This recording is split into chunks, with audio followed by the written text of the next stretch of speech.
Hello అండి, అందరికీ good morning. అందరూ ఎలా ఉన్నారు? బాగున్నారా? సో ఇంకా నేనైతే ఇప్పుడే ఇంటికి వచ్చాను.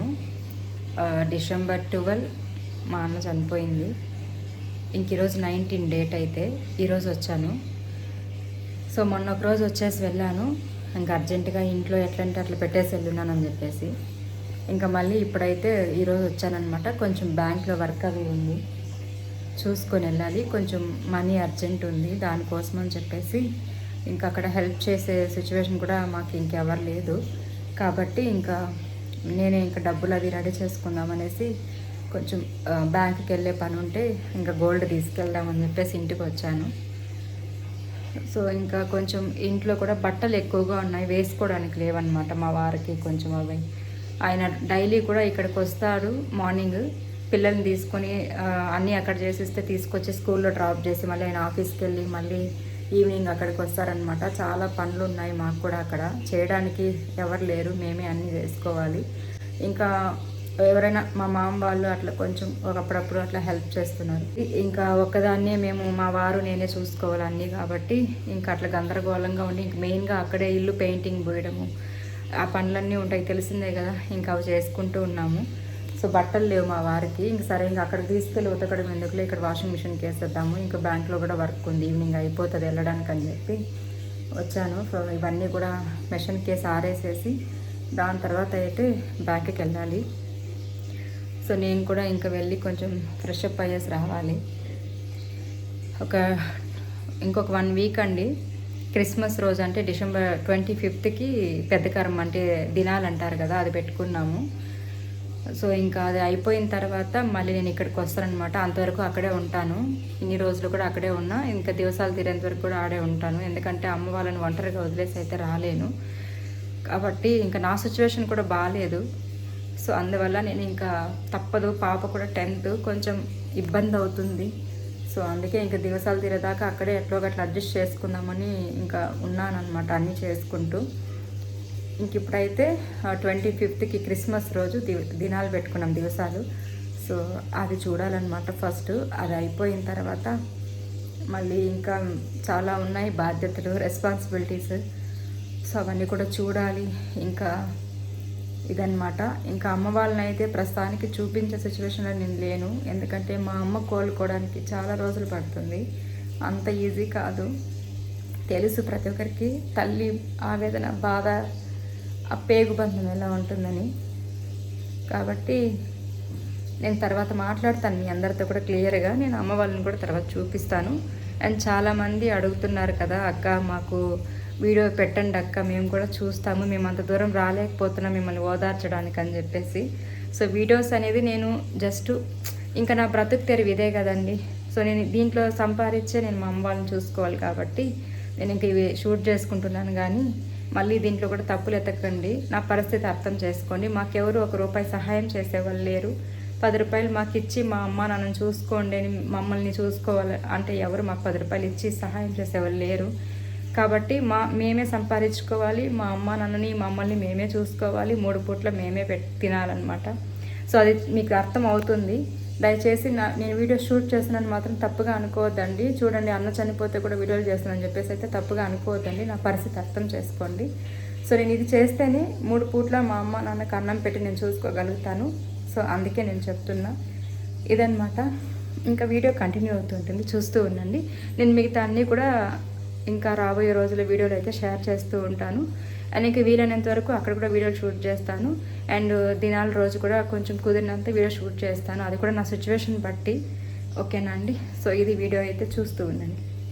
ఇంకా బ్యాంకుకి పోయేదానికంటే ముందు ఫస్ట్ ఈ బట్టలన్నీ కూడా వాషింగ్ మిషన్కి వేసేసి వెళ్ళిపోదాం, మళ్ళీ ఆయనకి వేసుకోవడానికి కూడా లేవు కదా అని చెప్పేసి ఇంక ఇవన్నీ కూడా మిషన్కి అయితే వేస్తూ ఉన్నాను. చాలా బట్టలు అయితే ఉన్నాయండి. అంటే మేము ఇక్కడ లేకపోయినా కూడా పిల్లలు మా వారైతే ఇక్కడికి వచ్చి వెళ్తున్నారు. డైలీ కూడా పొద్దున్న ఇక్కడికి వచ్చి స్నానం అవి చేసుకొని పిల్లలు ఇక్కడే రెడీ అయ్యేసి స్కూల్కి వెళ్తా ఉన్నారు. ఇంకా మళ్ళీ సాయంత్రం ఒకేసారి అమ్మ వాళ్ళ ఇంటికి పిలుచుకొచ్చేస్తున్నారు ఆయన అయితే. దానివల్ల పిల్లల బట్టలు కూడా ఉన్నాయి. ఇంకా మా వారైతే డైలీ ఇక్కడికే వచ్చి స్నానం చేసుకుంటున్నారు. వర్క్ ఉన్నప్పుడు ఇంటి దగ్గర ఉంటారు, అక్కడ వర్క్ లేనప్పుడు ఇంకా ఆఫీస్ వర్క్ మీద వచ్చేస్తుంటారు. ఎలా అంటే ఆఫీస్లో అంటే వర్క్ చేస్తేనే కదండి 10 రూపాయలు వచ్చేది, ఇంకా అక్కడ ఖర్చు పెట్టాలన్నా కూడా దానికోసం అని చెప్పేసి ఇంకా అట్లా ఈరోజు అయితే వచ్చాను కదా, ఎట్లా బ్యాంక్ పని పైన వచ్చాము. ఫస్ట్ ఈ బట్టలన్నీ కూడా మెషిన్కి వేసేసి మళ్ళీ బ్యాంక్ పనికి అయితే వెళ్దాం. అక్కడ ఎంత టైం పడుతుందో తెలియదు. ఆల్రెడీ నిన్న కూడా వచ్చాము, 2 డేస్ అయితే తిప్పించారనమాట. నిన్న వచ్చాము, నిన్న కూడా పని అవ్వలేదు. ఇంక సరే ఈ రోజైనా ఖచ్చితంగా అవుతుందా కాదా అని కనుక్కొని ఇంకా ఈరోజు వెళ్దామని చెప్పేసి అయితే ఇంక ఈ పనులు అయితే చూస్తూ ఉన్నా. ఇంకా ఇక్కడ అక్కడ రెండు కూడా, ఇక్కడ మాకేం పెద్దగా ఏమీ లేదులేండి, ఖచ్చితంగా ఇక్కడ ఉండాలి అనే రూల్ ఏం లేదులేండి. మెయిన్గా నాకు అక్కడే అనమాట వర్క్లంతా. ఇక్కడ వచ్చేది బట్టలు అవి ఉతికేసి వెళ్ళిపోవడం, ఈ పనులే ఉన్నాయి. ఇంకా నాన్ననైతే తీసుకురావాలన్నమాట. తలకొరువు పెట్టిన వాళ్ళని ఇంటికి తీసుకొని వచ్చి వాళ్ళకి స్వీట్ ఏదైనా పెట్టి పంపించాలి కదా, గడపకు పూజ చేపించి దీపం అవి చూసుకొని వెళ్తారు ఇంటికి వచ్చి. ఎందుకంటే మళ్ళీ ఆ 3 నెలల లోపల కానీ 11 నెలల్లో బట్టలు పెట్టే లోపల కానీ మన ఇంటికి ఎప్పుడైనా రావాలంటే ఇట్లా ఒకసారి తలకొరువు పెట్టిన వాళ్ళని పిలుచుకొచ్చి పూజ చేసుకొని వెళ్తే, అంటే దీపం చూసుకొని వెళ్తే మళ్ళీ ఎప్పుడైనా రావచ్చు అనమాట. లేదంటే 11 నెలల బట్టలు పెట్టేదాకా రాకూడదు. అందుకని చెప్పేసి ఇంకా మా నాన్న అలాగే మా పెదనాన్న ఇద్దరిని కూడా తీసుకురావాలి. సో తలకొరువు అయితే మా నాన్నతో పాటు మా పెదనాన్న కూడా పెట్టారు. అంటే మా పెద్దయ్య కూడా పెట్టారనమాట, మా నాన్న వాళ్ళ అన్న. ఎందుకో ఏంటని చెప్పేసి అయితే మీకు నెక్స్ట్ వీడియోస్లో షేర్ చేస్తానులేండి, ఇద్దరు ఎందుకు పెట్టారని చెప్పేసి. ఇంకా మిషన్కి బట్టలు అయితే వేసేసాను. ఇంకా ఫ్రెష్ అప్ అయ్యేదానికి ముందు బ్యాంకుకి సంబంధించి కావాల్సినవన్నీ మళ్ళీ మర్చిపోతాను. అసలు తలకాయ పని చేయట్లేదు నాకు, ఏమీ గుర్తుండి చావడం లేదండి నిజంగా. ఏమీ కూడా అసలు ఏది ఎత్తుకుంటున్నా ఏం చేస్తున్నా ఏం గుర్తుండడం లేదు, మైండ్ మొత్తం డెడ్ అయిపోయింది. సో దానివల్ల ఇంకా ఫస్టే గుర్తొచ్చినవన్నీ తీసి బయట పెట్టేసుకున్నాను. ఇంకా వాటన్నిటిని పర్సులో పెట్టేసిన తర్వాత మళ్ళీ రెడీ అవుతాంలే అని చెప్పేసి ఇంకా అన్నీ కూడా ఎత్తి పెడుతూ ఉన్నా. సో వీటన్నిటిని ఎత్తిపెట్టేసి ఇంకా కొన్ని బట్టలు ఉన్నాయి, మొన్న ఉతికేసి వెళ్ళిన దానం అయిన మరుసటి రోజు వచ్చాను కదా, అవి అన్నీ ఉతుకున్నాము. ఇంకా వాటిని కూడా మడిచి ఎత్తి పెట్టేద్దామని మడుస్తూ ఉన్నా. ఇంకా అమ్మ వాళ్ళ ఇంట్లో చేయాల్సిన పనులన్నీ కూడా అయిపోయాయి. మెయిన్గా ఉన్నది పెద్ద పని అంటే పెయింటింగ్ పని అనేది కంప్లీట్ అయిపోయింది. ఇంకా ఇంట్లో అన్నీ కూడా కడిగి పెట్టేసినాం కాబట్టి ఇంకా మెయిన్ పనులు అయితే పెద్ద పెద్ద పనులన్నీ అయిపోయినాయి. ఇంకా కావాల్సిన సరుకులు అంటే దివసాలకు సంబంధించి ఇంకా కావాల్సినవన్నీ తెచ్చుకోవడము, ఇంకా ఈ పనులు ఉన్నాయన్నమాట. సో మెయిన్గా వీటన్నిటిని చేయాలంటే డబ్బులు కావాలి కదా. సో ఆ డబ్బు కోసం ఇంకా ఇట్లా ఇంటికి వచ్చానమాట, బ్యాంకుకి వెళ్ళే పని మీద. ఏదో ఒకటి అప్పుడప్పుడు అట్లా తీసి పెడుతూ ఉన్నాను కాబట్టి, చిన్న చిన్న వస్తువులైనా గోల్డ్ రూపంలోనే నేను మనీ సేవ్ చేసి పెట్టున్నాను కాబట్టి ఈరోజు ఒక ఆపద అంటే ఆ డబ్బులు నేను కొంచెం ఎవరిని సహాయం అడగకుండా మేమే మొత్తం చేసుకునే అంతవరకు నేను పెట్టుకోగలిగాను. సో చాలామంది నన్ను అనేవాళ్ళు ఒకప్పుడు, మీరు షాపింగ్ పిచ్చి షాపింగ్లు చేస్తారు, మీరు డబ్బులు సేవ్ చేయరని. అట్లా ఏం లేదండి, రూపాయి మిగతా వేసి గోల్డ్ పైనే వేశాను కాబట్టి ఈరోజు ఆ బంగారు ఉన్న బంగారు అయినా ఎత్తుకెళ్ళి బ్యాంకులో పెట్టే అంత ధైర్యం వచ్చింది. ఈ 2 లక్షలైనా 3 లక్షలైనా నేను చూసుకోగలుగుతానులే ఈ కార్యానికి అన్న ఒక ధైర్యం నాకు ఉండింది కాబట్టి మేము అసలు చాలా కలలు కన్నాంలేండి. మా అన్న పెళ్ళికి మేమే ఖర్చు పెట్టాలి, 2 లక్షలు పెళ్ళికి ఖర్చు పెట్టాలి, పెళ్ళి సింపుల్గా చేయాలి, డిన్నర్ పెట్టాలి, మా వాళ్ళనంతా పిలవాలి. ఎక్కడైనా ఊర్లకు వెళ్తే కూడా నన్ను మా బంధువులంతా అడిగేవాళ్ళు, మీ అన్నకి పెళ్ళి ఎప్పుడు అని చెప్పేసి చాలామంది అడిగేవాళ్ళు. చూస్తూ ఉన్నామని చెప్పేవాళ్ళము. పెళ్ళికి సింపుల్గా చేసి డిన్నర్ గ్రాండ్గా పెట్టాలి, ఇట్లంతా కోరికలు ఉండేవి. మా అన్నకి చైన్ వేయాలి, ఉంగరం వేయాలి, పెళ్లి కూతురికి నగలేం వేయకపోయినా పర్లేదు, పిల్లనిస్తే చాలు, మొత్తం మేమే చేసుకుంటాం, ఆ అమ్మాయికి మేమే చూసుకుంటాం, ఇలా మేము మాట్లాడుకునే వాళ్ళం అన్నీ కూడా. ఎప్పుడైనా కూర్చుంటే ఎక్కువ మాకు మాటలు లేకపోయినా పెద్దగా కలవకపోయినా ఇట్లా కూర్చున్నప్పుడు మాత్రం మేమంతా భలే మాట్లాడుకునే వాళ్ళం. అవన్నీ ఇప్పుడు గుర్తొస్తున్నాయి. అంటే తెలియదు కదా ఇలా జరిగిపోతుంది, దేవుడు మా తలరాత్రులు ఇలా రాసేశాడు, ఇలా మార్చేశాడని. అట్లంతా కలలు కన్నాము, ఆశలు పెట్టుకున్నాము. చివరికి పెళ్ళికి పెట్టాల్సిన ఖర్చు అంతా ఇలాంటి ఒక కార్యానికి పెట్టాల్సి వస్తుందని మేము కల్లో కూడా అనుకోలేదు. నేనైతే నిజంగానే అట్లీస్ట్ నా బాధ ఇప్పటికీ ఏమంటే, ఒక పెళ్ళయి ఉంటే ఏమైనా పిల్లల కోసం భార్య కోసమైనా ఆలోచించి ఇలాంటి నిర్ణయం తీసుకోకుండా ఉండేవాడేమో, పిల్లాన్ని చూసైనా బతికేవాడేమో అని అనిపిస్తుంది. జీవితం అంతా మమ్మల్ని వెంటాడే బాధ ఏదైనా ఉందంటే, మా అన్నకి ఏ సంతోషం లేకుండా వెళ్ళిపోయాడే. ఒక పెళ్ళి లేదు, తనకంటూ ఏ ఎంజాయ్మెంట్లు, తనకంటూ ఏ సంతోషాలు శుభకార్యాలు లేకుండా వెళ్ళిపోయాడని ఒక బాధ మాది. పెళ్ళికి పెట్టాల్సిన ఖర్చు మేము ఇలాంటి వాటికి పెడతామని అసలు ఊహించుకోలేదు. ఇంక బ్యాంకుకి అయితే వచ్చాము. బ్యాంకులో అయితే చాలా సతాయిచ్చేశారు.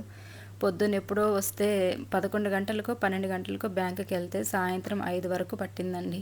పని అవ్వడానికి ఇంకా చూసుకొని అమ్మ వాళ్ళ ఇంటికి అయితే వచ్చేసాము. ఇంకా అమ్మ వాళ్ళ ఇంటికి వచ్చిన తర్వాత మళ్ళీ వీడియో ఏం షూట్ చేయలేదులేండి, అప్పటికే లేట్ అయిపోయింది కదా, ఇంకా ఉండిపోయాము. ఇది మరుసటి రోజు మార్నింగ్. ఇంకా తలిగి వేస్తాం కదా, తలిగి కోసం అయితే ఇక్కడ మా అన్నకి లెమన్ రైస్ అంటే ఇష్టము. ఈ పెద్ద కర్మ అయ్యే ఈ 13 రోజులు కూడా వాళ్ళకి ఇష్టమైనవన్నీ కూడా తలిగిలో పెట్టి పూజ చేస్తాం కదా, దానికోసం అని చెప్పి ఇంకా అమ్మ చేతులతో చేసే లెమన్ రైస్ అంటే మా అన్నకు చాలా ఇష్టం. ఎప్పుడు ఏమన్నా అడిగితే లెమన్ రైస్ అంటారు. అమ్మ అయితే మా అన్నకి లెమన్ రైస్ చేసేసింది. ఇంకా నేనైతే పులిహోర కలుపుతూ ఉన్న వాళ్ళందరికీ. ఇక్కడ ఎవరెవరు ఉన్నారంటే మా అమ్మ మా నాన్నతో పాటు నేను, నా భర్త, నా పిల్లలు, ఇంకా మా పెద్దమ్మ అంటే మా అమ్మ వాళ్ళ అక్క, ఇంకా అమ్మ వాళ్ళ అమ్మమ్మ, ఇంతమంది ఉన్నామన్నమాట. సో ఇంతమందికి సరిపోయేంత పులిహోర అయితే ప్రిపేర్ చేస్తూ ఉన్నాను. ఇంకా పులిహోర అయితే నేనే చేస్తూ ఉన్నా. అమ్మ అయితే ప్రస్తుతానికి వంట పనులు, ఇంటి పనులు కొంచెం చేసేంత ఓపిక కూడా మా అమ్మకు లేదు. అసలు మా అమ్మని డిప్రెషన్లో నుంచి ఎట్లా బయటకు తీసుకురావాలో కూడా మాకు అర్థం కావడం లేదు. చాలా భయం వేస్తుంది నాకైతే ఒక్కొక్కసారి. ఎంత చూసుకున్నా, నేను ఎంత చేసినా కొడుకునైతే తీసుకురాలేను కదా. అందరూ ఏమో చెప్పేస్తారు, కొడుకైనా కూతురని నువ్వే ధైర్యంగా చూసుకో అని. ఆ ధైర్యమే నాకు లేదండి. మెయిన్గా చూసుకోవడం అయితే చూసుకునేస్తాను, కానీ మా అమ్మకి మా అన్న అంటే చాలా ఇష్టము. అసలు ఇంకా ఎట్లా మరిపించాలో కూడా తెలియట్లేదు. నా సాయి శక్తుల నా ప్రయత్నం ఎంత చేయాలో అంత చేస్తున్నా. వాళ్ళకి కావాల్సిన సౌకర్యాలు అన్నీ కూడా రెడీ చేస్తూ ఉన్నాను. రాబోయే రోజుల్లో మీకు అవన్నీ కూడా షేర్ చేస్తా. వాళ్ళకి ఎటువంటి ఇబ్బంది అక్కడ ఉండకూడదని చెప్పేసి ఒక కొడుకు స్థానంలో నేను నిలబడి, మా నాన్న కూడా చాలాసార్లు అనేవాడు మా కూతురు కొడుకులాగా చూసుకుంటుంది మమ్మల్ని. సో అదే నేను నిలబెట్టుకుంటున్నా. ఇప్పుడు వాళ్ళకి ఏమేమి సౌకర్యాలు కావాలో ఇంటి దగ్గర అన్నీ చేసిస్తా ఉన్నాను, కానీ నా వల్ల అయినంత. బట్ బాధనైతే ఇప్పట్లో మరిపించలేనేమో. అట్లీస్ట్ నా బిడ్డలను చూసుకునైనా మా అమ్మ కొంచెం మర్చిపోతుందేమో అని అయితే అనుకుంటా ఉన్నా. బట్ కన్న కొడుకు కదండి, అంత ఈజీగా మర్చిపోలేరు. ఇంకా రాబోయే రోజుల్లో ఏం జరుగుతుందనేది మన చేతుల్లో లేదు. అసలు మేము అనుకోనివన్నీ జరిగిపోయింది ఈ సంవత్సరంలో. నేనైతే ఈ డిసెంబర్లో ఇలాంటి ఒక జీవితానికి సరిపడా శిక్ష దేవుడు మాకు వేస్తాడని అయితే నేను అనుకోలేదు. చాలామంది అనేవాళ్ళు కదా 2025 చాలా గండాలు ఉంది, చాలా ప్రమాదాలు ఉంది, చాలా చెడ్డదని చెప్పేసి. ఇంకా అయిపోతుందిలే, డిసెంబర్ లాస్ట్ కదా, ఇంకా డిసెంబర్ అయిపోయిందంటే 2026 కొత్త సంవత్సరం వచ్చేస్తుంది, ప్రాబ్లమ్స్ అన్నీ క్లియర్ అయిపోతాయని చాలా ఇదిగా ఉండేది నాకు కూడా. ఎప్పుడెప్పుడు న్యూ ఇయర్ వస్తుందా అని. కానీ ఇంతలోపే మా ఇంట్లోనే ఇలాంటి విషాదం జరుగుతుంది, మాకే చెడు జరుగుతుందని అయితే మేము కల్లో కూడా ఊహించలేదు. మాకే కాదులేండి, మాతో పాటు ఈ సంవత్సరం చాలామంది పాపం తల్లిదండ్రులను పోగొట్టుకున్న వాళ్ళు, బిడ్డల్ని పోగొట్టుకున్న వాళ్ళు చాలామంది ఉన్నారు. చాలా నష్టపోయిన వాళ్ళు, బస్ యాక్సిడెంట్లని, బస్ ఫైర్ జరిగిపోవడము, యాక్సిడెంట్స్, తర్వాత ఇంకా ఏదేదో జరిగిపోయాయి కదా ఈ సంవత్సరం అయితే. అక్కడ ఇక్కడ జరిగేటి న్యూస్లో, పేపర్లో చూడడమే కానీ మా ఇంట్లోనే ఇలా జరుగుతుంది, ఇలాంటి ఒక విషాదం జరుగుతుంది, ఇలాంటి సిచ్యువేషన్ ఒకటి వస్తుందని అయితే నేను అసలు అనుకోని కూడా లేదు. కానీ దేవుడు మాకే ఇట్లా అన్యాయం చేసేసాడు. అట్లీస్ట్ పెళ్ళయి ఉన్న మా అన్నకు ముద్దు ముచ్చట తీరేవి, తనకంటూ ఏదో అన్నీ అయ్యిందిలే, వయసు అయిపోయిందిలే అనే టైంలో ఏదైనా జరుగున్నా ఓకే, అన్నీ అనుభవించేశాడు కదా అని ఒక ధైర్యమైన ఉండేది, కొంచెమైనా అట్లీస్ట్ రిలాక్స్గా ఉండేది. కానీ ఏమీ అనుభవించని మా అన్నకి దేవుడు ఇంత ఇది చేసి తీసుకెళ్ళిపోవడం అన్నది. ఎవరైనా కానివ్వండి, అప్పులన్నా ఉన్ని, సమస్యలున్ని, ఇంట్లో సమస్యలున్ని, బయట సమస్యలున్ని, ఎవరెన్నన్నా మాట్లాడిని, మనల్ని గురించి ఆలోచించి మనల్ని నమ్ముకొని ఉన్న వాళ్ళకైతే మోసం చేయకూడదని మాత్రం ఆలోచించండి ఎవరైనా ఇలాంటి నిర్ణయాలు తీసుకునే ముందు. అదే చెప్తాను నేను. ఎందుకంటే మనల్ని నమ్ముకొని ఎంతమంది ఉంటారు కదా, వాళ్ళందరినీ మనం అన్యాయం చేసి ఒక్కసారిగా వెళ్ళిపోతే వాళ్ళు ఎలా బతకాలి? అది అసలు ఇంకా చాలా ఘోరం అన్నమాట మా పరిస్థితి అయితే. మనకు 10 రూపాయలు పెడతారో పెట్టరో మన కళ్ళ ముందు ఉంటే, నాకంటూ ఒక అన్న నన్ను చూస్తాడో చూడో, నాకంటూ 10 రూపాయలు పెడతాడో పెట్టడో, నా పిల్లల్ని బాగా చూసుకున్నాడు, తనకున్నంత వరకు మేము ఎప్పుడు ఊరికి వెళ్ళినా మమ్మల్ని బాగా చూసుకునేవాడు. ఈరోజు నాకంటూ ఒక అన్న లేకుండా పోయాడు. ఎంతమంది అయినా మనకు చుట్టుపక్కల నేనున్నాననే ధైర్యం చెప్పచ్చు, కానీ మనకంటూ సొంతంగా ఉండేవాళ్ళు లేకపోతే ఆ బాధ వేరే కదండి. ఇంకా నా పరిస్థితి కూడా అదే. ఇదండి ఈరోజు వీడియో అయితే.